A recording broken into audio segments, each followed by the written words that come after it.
Hi everyone. Toxic ഫിയറും തമ്മിലുള്ള ഒരു ഡിഫറൻസ് എന്താണെന്ന് നോക്കാം. ഞാൻ Shejina Nasar, Oasis higher clinic Chamakkala. നമ്മൾ സാധാരണ കുട്ടികളോട് നമ്മൾ പറയും അല്ലേ, വീട്ടിന് പുറത്ത് പോകരുത്, കോക്ക് പിടിക്കും കേട്ടോ. അതല്ലെങ്കിൽ നമ്മൾ പറയും, പരീക്ഷയ്ക്ക് ഫുള്ള് മാർക്ക് A+ മേടിക്കാണ്ട് ഇട്ട് വന്നിട്ടുണ്ടെങ്കിൽ അച്ഛൻ്റെ നിന്ന് നിനക്ക് നല്ല തല്ല് കിട്ടും എന്ന് പറയും. അതുപോലെ നമ്മൾ പറഞ്ഞ് കുട്ടികളെ പേടിപ്പിക്കുന്ന പല കാര്യങ്ങളുണ്ട്. വീട്ടിൻ്റെ ഉള്ളിൽ അവർ സേഫ് ആയിരിക്കണം എന്നുള്ളൊരു അർത്ഥത്തിലാണ് നമ്മൾ കുട്ടികളോട് ഇങ്ങനെ പറയുന്നത്. പക്ഷെ റിപ്പീറ്റഡ്ലി ഇങ്ങനെ പറയുന്ന അമ്മമാർ ചെറിയ പരുവത്തിൽ, ചെറിയ ഏജിൽ കുട്ടികളോട് ഇങ്ങനെ റിപ്പീറ്റഡ്ലി അവരിൽ ഭയം ഉണ്ടാക്കാൻ വേണ്ടി പറയുന്ന പല കാര്യങ്ങളും കൂടുതൽ കൂടുതൽ പറയുമ്പോൾ അവരിൽ ഉണ്ടാക്കുന്നത് ഒരു ടോക്സിക് ഫിയർ ആണ്.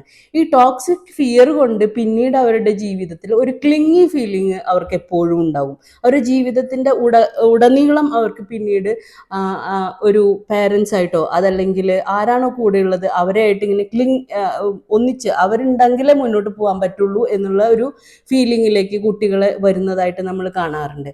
അതുപോലെ തന്നെ അവരിൽ റിസ്ക് എടുക്കാൻ, ചാലഞ്ചസ് എടുക്കാൻ ഒന്നുമുള്ളൊരു കോൺഫിഡൻസ്, ലാക്ക് ഓഫ് കോൺഫിഡൻസ് കുട്ടികളിൽ കാണാറുണ്ട്. അതായത് ഇതൊന്നും എടുക്കാൻ അവർ തയ്യാറാവില്ല. അപ്പോൾ ഇതുപോലെയുള്ള പിന്നീട് ആങ്സൈറ്റിയിലേക്കും ഫോബിയയിലേക്കും പോകുന്ന കുട്ടികളെയും നമ്മൾ കണ്ടുവരാറുണ്ട്. അതുകൊണ്ട് കുട്ടികളുടെ ഫിയർ അത്യാവശ്യമായിട്ടുള്ളത് കൊടുക്കുക എന്നുള്ളതിനപ്പുറം ടോക്സിക് ഫിയറിലേക്ക് നമ്മൾ പാരൻസ് പറയുന്ന വാക്കുകൾ അല്ലെങ്കിൽ അവരുടെ നിയന്ത്രണങ്ങൾ അതിലേക്ക് എത്താതെ ശ്രദ്ധിക്കേണ്ടത് നമ്മുടെ കടമയാണ്. കുട്ടികളെ പ്രത്യേകം ശ്രദ്ധിക്കുക. ഫിയർ ആവശ്യമാണ്. ടോക്സിക് ഫിയർ അവരുടെ ഭാവിയെ പ്രതികൂലമായി ബാധിക്കും. സോ നിങ്ങളുടെ കുട്ടികളുടെ mental health is our priority. Thank U.